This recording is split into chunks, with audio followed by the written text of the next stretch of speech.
Si no, no somos una democracia, somos otra cosa muy fea y yo me niego a ir en chándal por la calle. Y eso me parece hondamente preocupante, me parece lo que está detrás de esta ley. Y todo esto tiene un fin, es conseguir finalmente esto, la impunidad, y eso es lo que hay que hacer. Y los jueces éramos enemigos del pueblo. Lo admito, lo asumo, es una ley inconstitucional. Yo no encuentro tanto el para qué, pero sí veo muy bien el para quién, ¿no? Seguidores de política, en primera línea, lo que está ocurriendo en España es de una gravedad inaudita. Lo que hasta hace poco parecía un simple deterioro institucional, hoy se ha convertido en un auténtico intento de control total del poder judicial. Y no lo decimos nosotros, lo dice una juez de alto nivel, María Jesús del Barco, que ha destapado cómo Pedro Sánchez está moviendo los hilos para amordazar a los jueces y asegurarse de que nadie, absolutamente nadie, pueda investigar ni a él, ni a su círculo más cercano. Pero esto no termina ahí, porque junto a ella ha aparecido una de las voces más temidas por el gobierno, Cayetana Álvarez de Toledo. Ambas, con una precisión quirúrgica, han desvelado cómo el Ejecutivo socialista está siguiendo la misma estrategia que regímenes autoritarios. Sí, lo has oído bien, lo que estamos viendo en España se parece más a Venezuela que a una democracia plena. ¿Y cuál es la respuesta de Sánchez y su gobierno? Atacar a la justicia, perseguir a los jueces que se atreven a investigar la corrupción y crear leyes a la carta para garantizarse la impunidad. Lo que estás a punto de ver no te lo contarán en los medios tradicionales.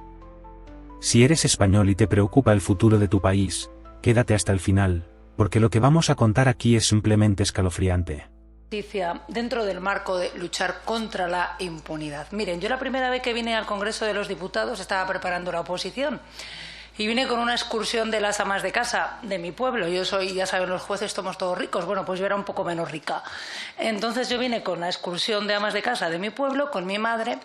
Y yo cuando llegué aquí, la verdad, puede parecer muy pateto, muy cateto y muy paleto. Pero yo estaba emocionada porque yo decía, caray, ¿qué hacen las leyes que yo voy a tener que aplicar mañana?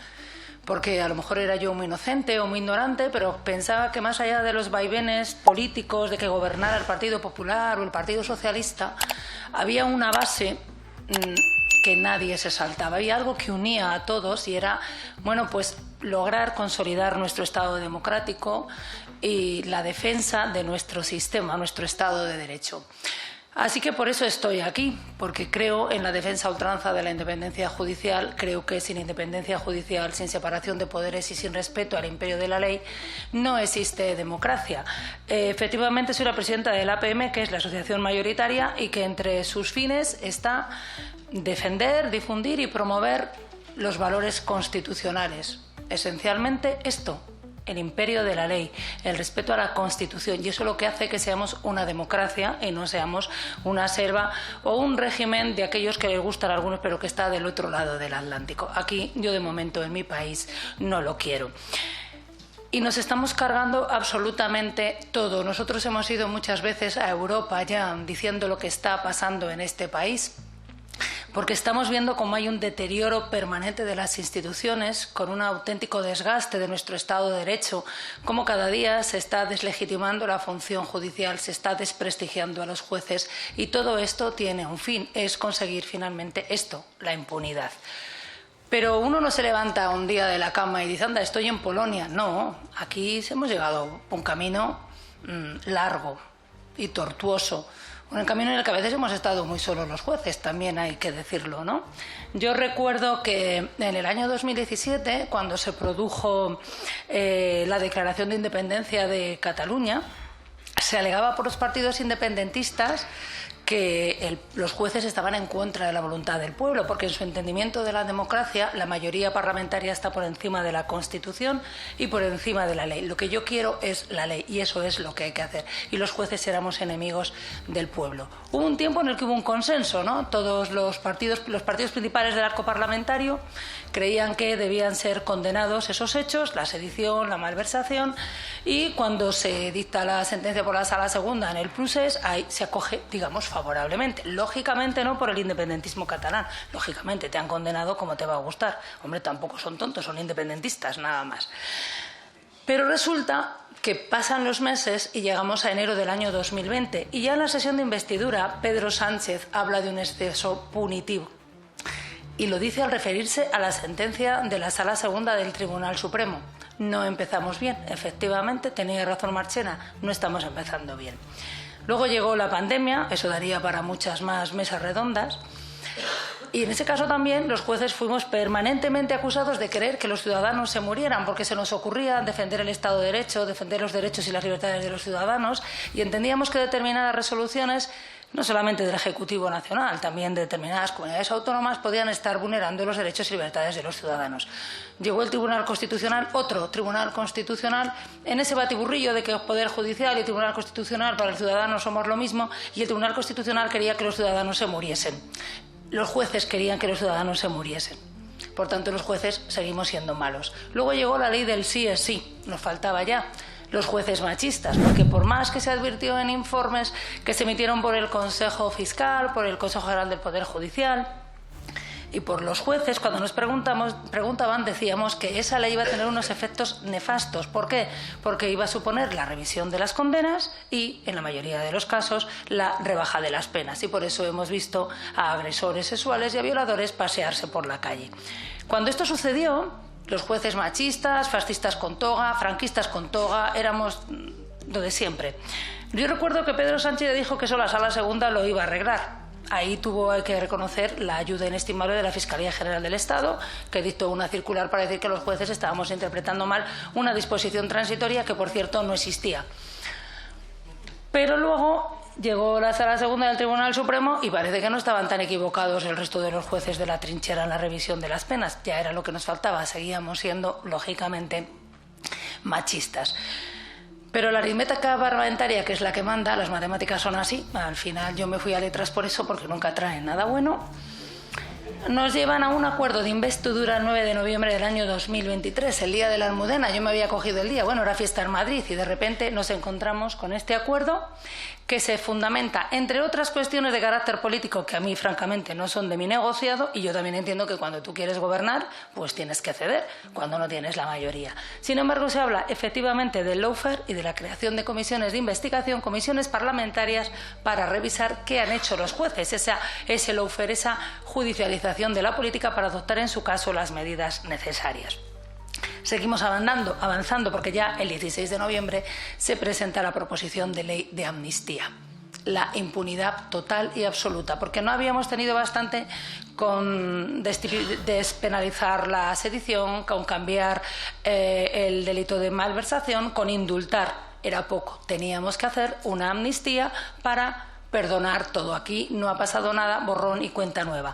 Una forma de inmiscuirse total, rotunda y absolutamente en la labor judicial, a sabiendas de que es una ley inconstitucional, y me imagino que la sentencia del Tribunal Constitucional diga lo contrario.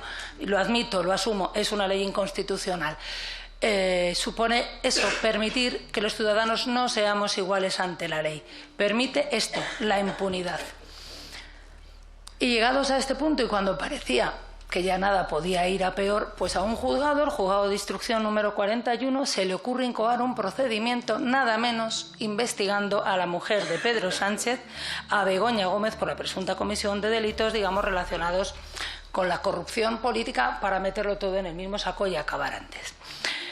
A partir de ahí, el chorreo de críticas ya lo han escuchado ustedes. Nosotros también nos hemos dirigido al Parlamento Europeo y a la Comisión Europea. El juez está haciendo una instrucción cruel e inhumana. Es todo la derecha judicial, el brazo judicial del PP. Le han buscado fotos de su familia, han ido hasta su pueblo para ver si tiene la casa pagada, si está su nombre, pero vamos, hasta tenía 2 DNIs, fíjese usted, hasta 2 DNIs tenía Juan Carlos Peinado. Los ataques han sido una auténtica barbaridad. Han llegado al ataque personal. Pero se ha creado sobre todo el caldo de cultivo para lo que se pretende, que es la impunidad. Uno no se levanta ni piensa que va a tener suerte y que no le van a condenar si no sabe que eso efectivamente puede pasar. Y se ha creado esa idea en la sociedad de que los jueces somos unos seres oscuros. Si ustedes leen el anteproyecto, la proposición de ley, desde el principio es que ya somos malos, porque lees acciones judiciales abusivas. Lo que yo pensaría es que somos los jueces los que abusamos en el ejercicio de las acciones, y no somos los jueces, se supone que es la acusación popular. Pero somos oscuros, Además, nos dedicamos a maltratar a colectivos vulnerables, porque esto es para proteger a esos colectivos vulnerables. Somos tan tontos que además cualquier noticia de prensa incoamos ya un procedimiento, aunque no tenga mayor sustento. Y además nos tienen que poner una mordaza, porque para eso hay que reformar el artículo 219 de la Ley Orgánica del Poder Judicial, incluyendo una nueva causa de abstención y de recusación. Mire, voy a empezar por esto último, porque esto enlaza con un anteproyecto que se aprobó en el Consejo de Ministros el día 21 de enero y que avanza más en ese paso permanente de atacar a los jueces y de atacar uno de los pocos mecanismos que tenemos los jueces de expresarnos, que es a través de las asociaciones judiciales. Se habla incluso de entrar el Congreso de los Diputados y el Senado en la configuración y en la constitución de los miembros de la Comisión de Ética Judicial. Un órgano que es autónomo del Consejo General del Poder Judicial y que únicamente elegimos los jueces. Y cuando llevamos décadas pidiendo que la elección de los vocales judiciales se haga únicamente por el Congreso y el Senado para evitar cualquier duda de la politización del órgano y que nadie pueda sospechar, ahora queremos entrar en la Comisión de Ética Judicial. Únanme la Comisión de Ética Judicial con la modificación de las causas de abstención y de recusación. Y retroténganse ustedes al año 2023, cuando cuando ya conocemos el acuerdo de investidura, cuando se habla del lawfare, de las comisiones de investigación, y las diferentes salas de gobierno de los tribunales superiores de justicia de este país emiten un comunicado contrario al lawfare y contrario a las comisiones de investigación. Y cuando se hacen concentraciones convocadas por los jueces decanos en casi todos los partidos judiciales, donde los jueces se manifiestan en la puerta. Pues mire, como esto molestaba, lógicamente, porque lo que se trata es de evitar que nadie cuestione lo que yo hago, porque hay que anular al disidente, se plantearon cuestiones ante la Comisión de Ética Judicial para que nos dijeran a los jueces que no podíamos salir a manifestarnos. Pero, sin embargo, efectivamente, como decía Jorge, tenemos libertad de expresión, pero además es que estamos obligados a defender el Estado de Derecho y la independencia judicial.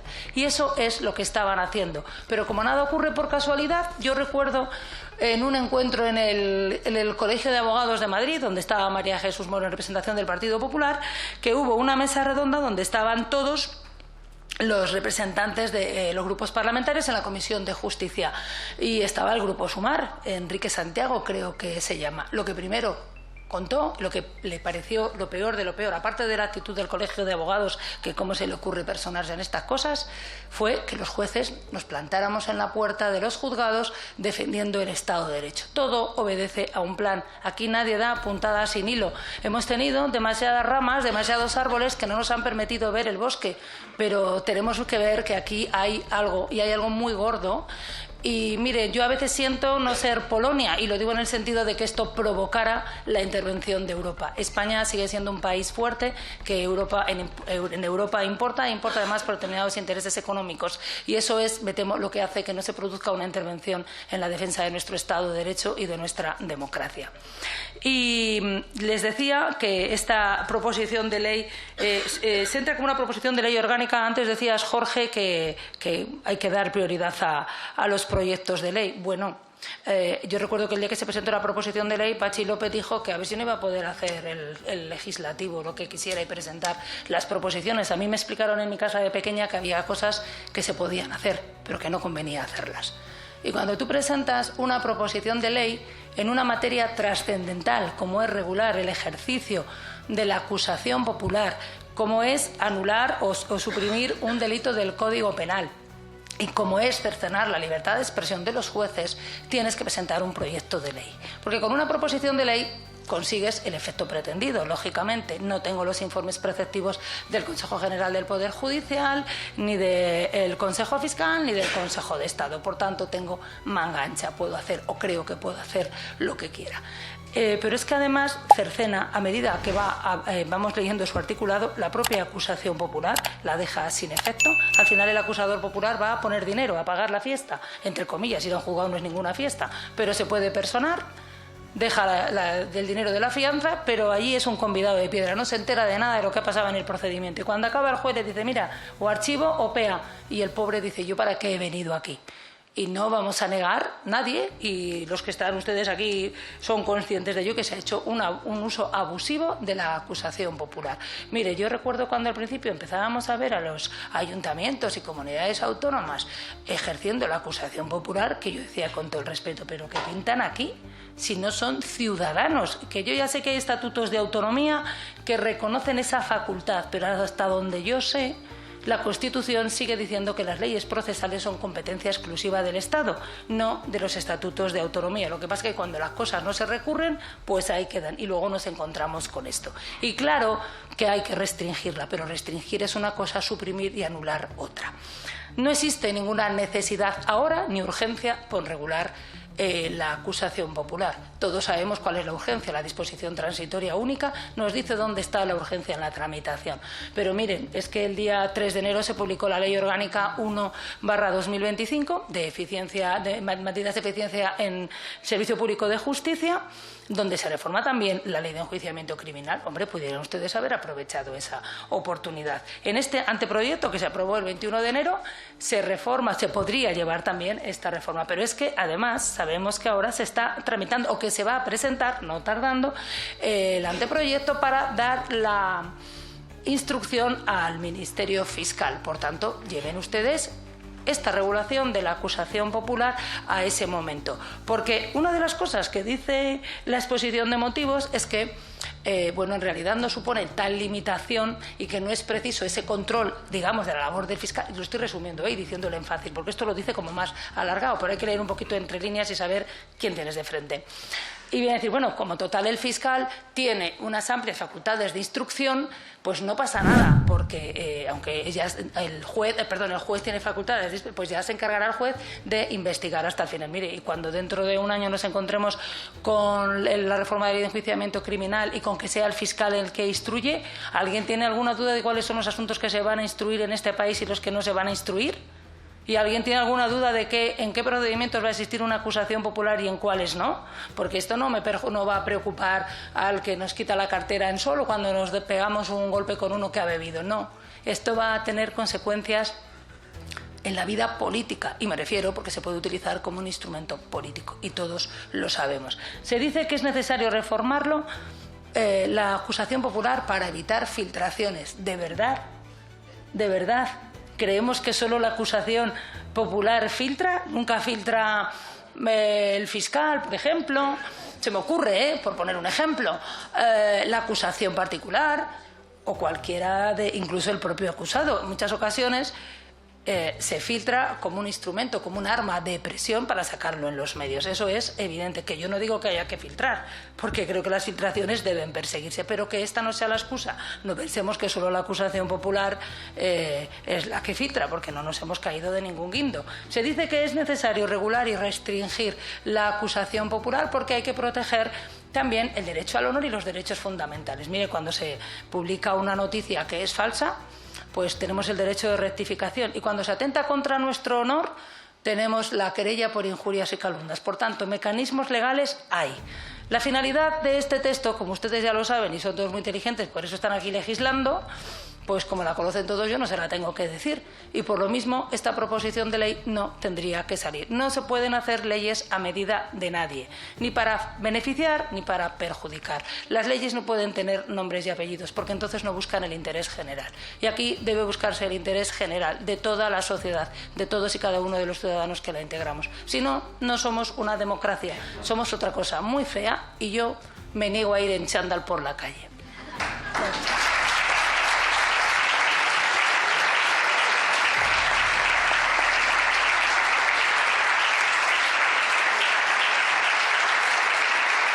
Sí, yo quería haceros una pregunta, y creo que mi compañero Enrique Belda también, y no sé quién más, pero no. Yo es que no puedo evitarlo teniendo expertos aquí delante, ¿no? O sea, yo os oigo debatir con toda buena fe sobre posibles reformas y mejoras, ¿no?, de la figura de la acusación popular y del proceso penal.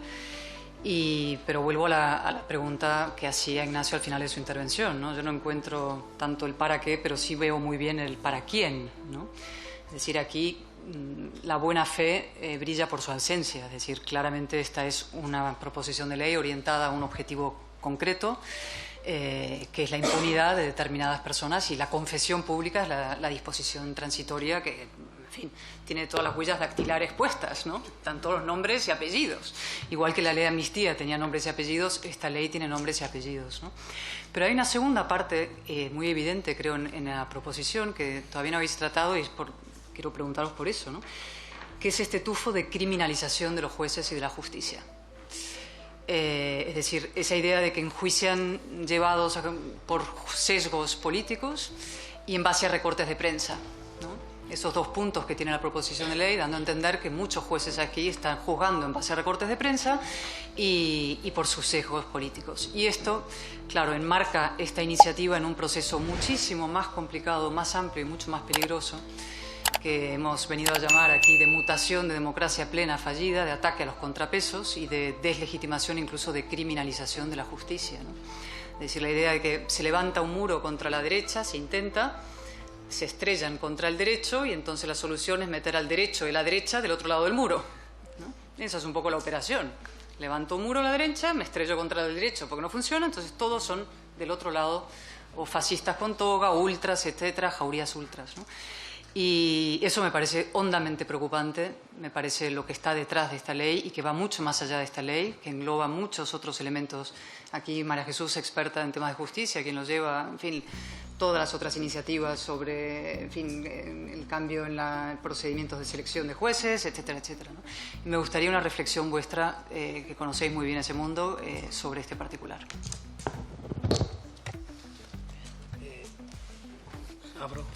Okay. Sí.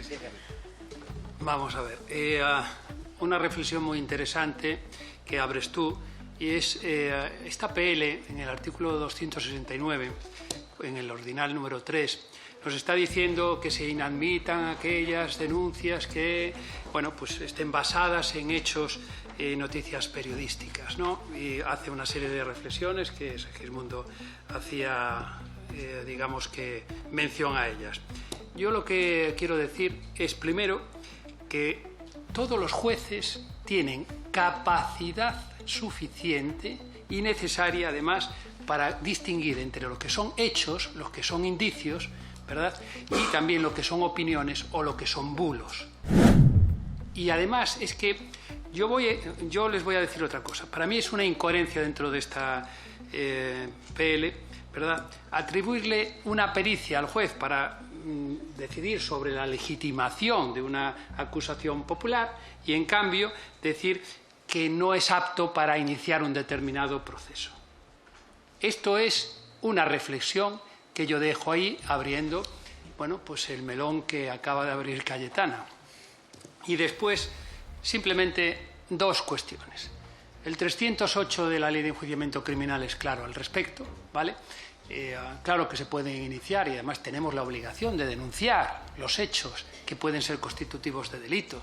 Y el 303 nos dice que cualquier causa se puede iniciar de oficio por parte de un magistrado. También queremos limitar eso. ¿A dónde vamos a parar? Limitemos ya todo, absolutamente. Hemos vaciado de contenido un derecho constitucional, como decía antes, de larga tradición histórica, jurídica en nuestro ordenamiento. Entonces, entiendo que esto va por donde exactamente dices tú, ni más ni menos. Y yo entiendo que cualquier noticia criminis puede ser investigada y que el juez tiene capacidad suficiente. Si la tiene para unas cosas, ¿por qué queremos que no la tenga para otras? Bueno, es evidente y es cierto lo que acaba de decir, pero no es algo nuevo. Es decir, ya en Benjamín Constant, en el Principios del 19, decía que el poder, siempre activo, siempre inquieto, está siempre buscando cómo derribar los diques que lo contienen e invadir las parcelas que no le corresponden, ¿no? Entonces, esto es lo que hace el poder por naturaleza, y por eso, pues, yo creo que es necesario que existan asociaciones y organizaciones que estén vigilando también el poder, aparte de los propios contrapoderes que se establecen ya como estructura, ¿no? Lo que pasa es, sí es verdad que dentro de esa lucha permanente yo creo que estamos en una fase especial ahora mismo en España en relación con el Poder Judicial. Es decir, desde la introducción en el famoso acuerdo con conjunts de la palabra lawfare, como si asumiera la existencia de persecución judicial por motivos políticos, y las actuaciones posteriores de desprestigio de los jueces, de determinados jueces, pero en general con una intención de generalización, es algo extraordinariamente preocupante. Y además es algo, no es particular de España, pero sí es particular de los países que están en una mayor degradación del Estado de Derecho. Es decir, lo mismo se produjo en Polonia en un determinado momento, y las personas con las que tenemos contactos de otras organizaciones nos dicen, no, es que el tema del desprestigio es fundamental. Es decir, previamente a hacer las reformas legislativas que de alguna manera desactivan ese control judicial, se produce esas campañas de desprestigio personal y de ataques personales, ¿no? Y efectivamente,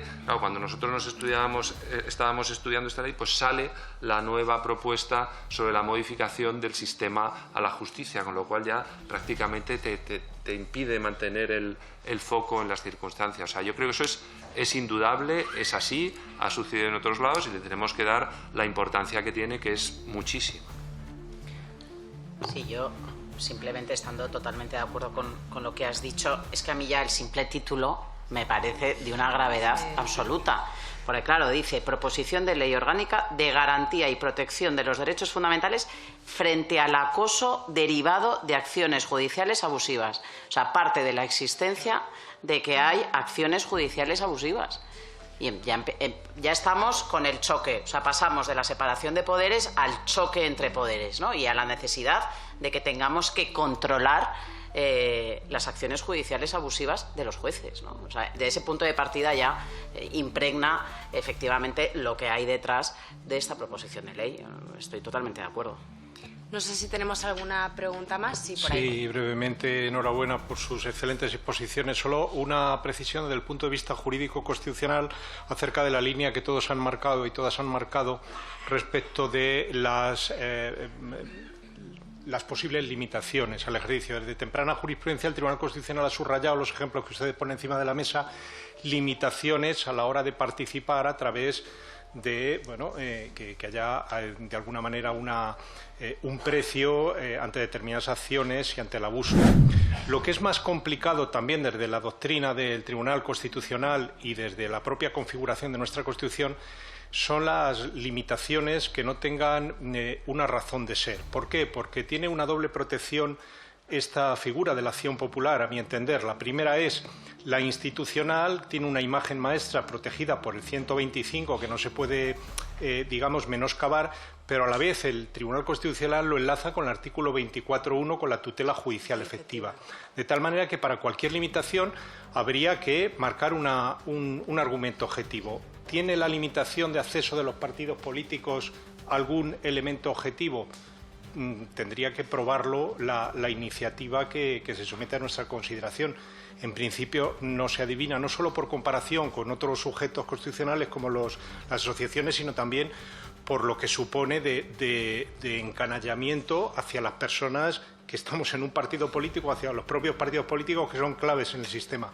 Por tanto, no hay, de momento, nadie ha puesto encima de la mesa algo más que la presunción de que van a actuar partidistamente los partidos, pero son un elemento clave de nuestra sociedad. Lo que acabamos de escuchar no es una opinión, es un grito de alerta de los propios jueces, de aquellos que están en primera línea viendo cómo se desmorona el Estado de Derecho. El plan de Sánchez es claro: deslegitimar a los jueces, controlarlos, silenciarlos y garantizar que nadie pueda tocarle ni a él, ni a su entorno. Y lo peor de todo es que el sistema ya está funcionando. Ya hemos visto cómo han tratado al juez que investiga a Begoña Gómez. Le han atacado mediáticamente, han escarbado en su vida privada y han intentado desacreditarlo con un nivel de violencia informativa que da auténtico miedo. ¿Y qué ha hecho la Unión Europea? Absolutamente nada. Mientras en Polonia la UE intervenía para frenar los abusos judiciales, en España miran hacia otro lado.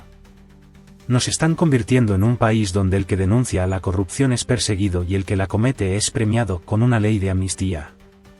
Si permitimos que esto siga adelante, en pocos años no quedará ni rastro de justicia independiente en España. Y la pregunta es, ¿vas a quedarte callado? Comparte este vídeo, suscríbete y haz que esta información llegue a todo el mundo. Porque si no lo hacemos ahora, mañana será demasiado tarde.